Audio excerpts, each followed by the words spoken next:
Despite the Russia-Ukraine war taking place thousands of miles away, South Africa has found itself embroiled in it. Pretoria's refusal to back Ukraine and cut ties with Moscow has angered Western countries, especially the US. Its congressmen are calling for South Africa to be stripped of the right to host this year's US-Africa Trade Summit and are threatening to impose tariffs on some South African exports to the US, which currently enjoy duty-free status worth over $3 billion. But Pretoria insists it won't change its stance. So what could be the reasons behind its neutrality over Ukraine? Some argue South Africa is being influenced by economic links with its fellow BRICS member, but Pretoria does far more trade with the West than with Moscow, so its neutrality doesn't seem to be down to economics. However, the country's ruling party, the African National Congress, does have deep historical relations with Moscow, dating back to the apartheid era. At a time when the West was calling the ANC a terrorist organization, the Soviet Union was providing financial and military support to the party.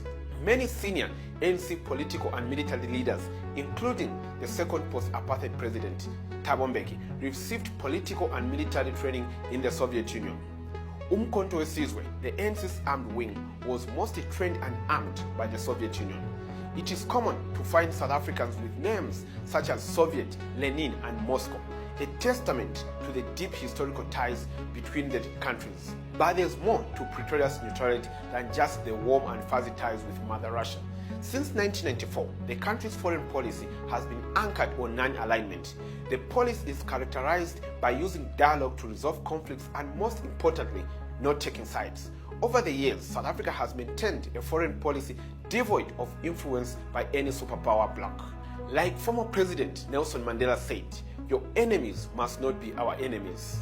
It has maintained ties with countries such as Cuba, Venezuela, and Iran against the wishes of the West, which wants them ostracized. The non-alignment policy does not only apply to conflicts outside the continent. Even within Africa, Pretoria has employed the same approach.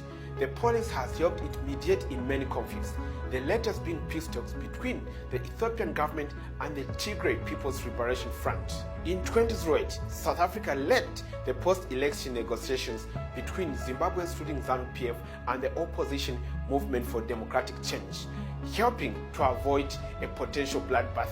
These are some of the factors that have contributed to Pretoria's stance on the Russia-Ukraine conflict. It insists the days of the Cold War, when nations had to pick sides, are over.